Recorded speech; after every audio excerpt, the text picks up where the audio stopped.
everyone. Today we're going to be talking about, is social media having a negative impact on how you make decisions?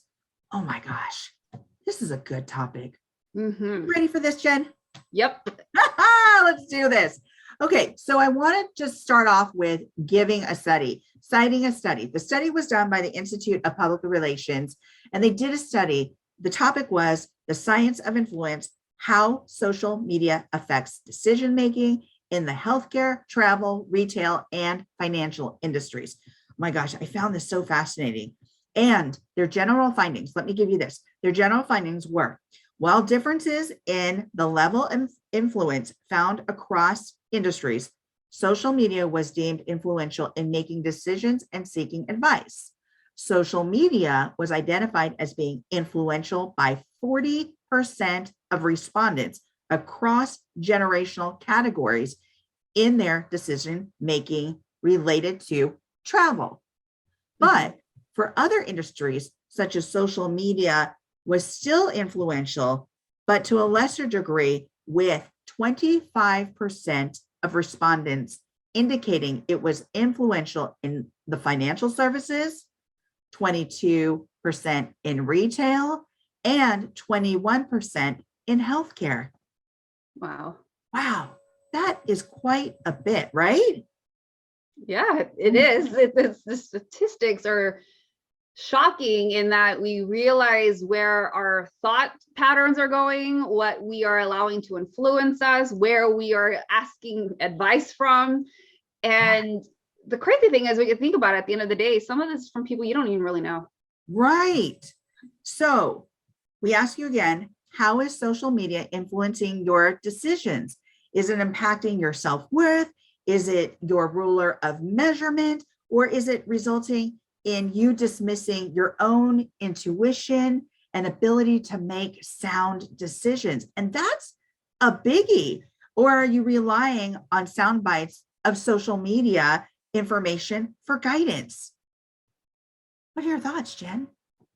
It's kind of scary because it just screams to me that we're moving farther and farther away from trusting ourselves, from trusting our intuition, trusting in our ability to assess like what we need. And I get it. I mean, I do it all the time. I'll post something, I'll ask a question. And it's kind of, for me, I look at it like I'm crowdsourcing the experience of other people.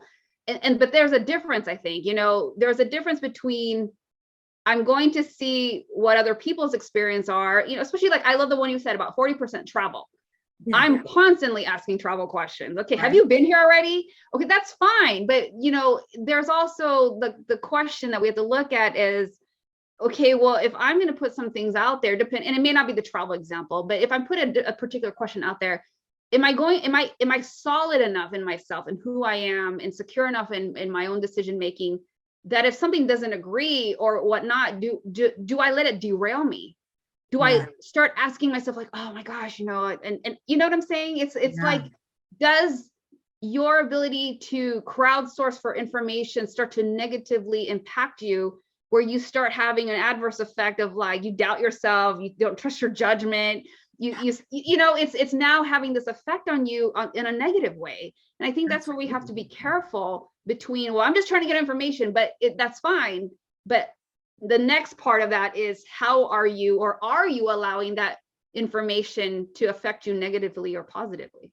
Oh my gosh, absolutely. And I love, and we're going to touch on this, how it's impacting maybe your own ability or your thoughts about your own ability to make those decisions. So I asked questions previously. If you answered yes to any of those questions I asked previously, it may be time to consider how much you're relying on social media to answer those live questions for you.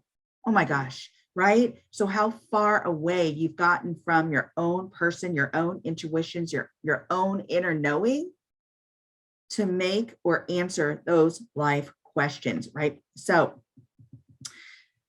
when you're looking at social media, think about how far away, or are you trusting your inner knowing and your intuition?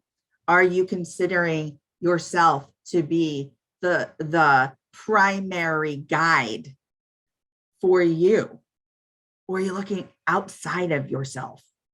Is it about, life is about learning, right? So it's about responding versus reacting, learning from that situation. It's about overcoming challenges. It's about being resilient. It's about missteps. And sometimes missteps, we talk about this too, are always some of the best teachers, right?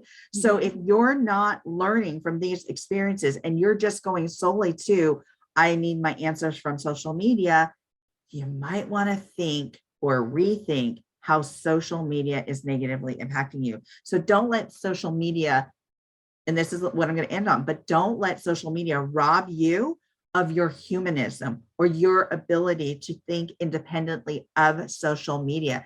Don't let it take the human out of you. Whew, don't let it take the human out of you. That is such a powerful, thought-provoking statement. So thank you for that. So to all of you out there, we would love to hear it from you. And so comment below, is this something that you've struggled with? I know I have. I know that there are many times where I had to stop and pause and reflect, like, wait a minute. I'm letting this get to me, and I'm now getting derailed from my original question. So let us know in the comments below, what have you dealt with when it came to social media and how it's affecting your decision making, how you're viewing yourself. Let us know. And if you like this video and you found it helpful and useful, please hit the like button. More importantly, make sure you subscribe and hit the notification bell so that you know about any other upcoming videos that we have coming out. And make sure to check out the other videos that we also have. So thank you for being here. And until next time, we'll catch you later. Take care. Ciao.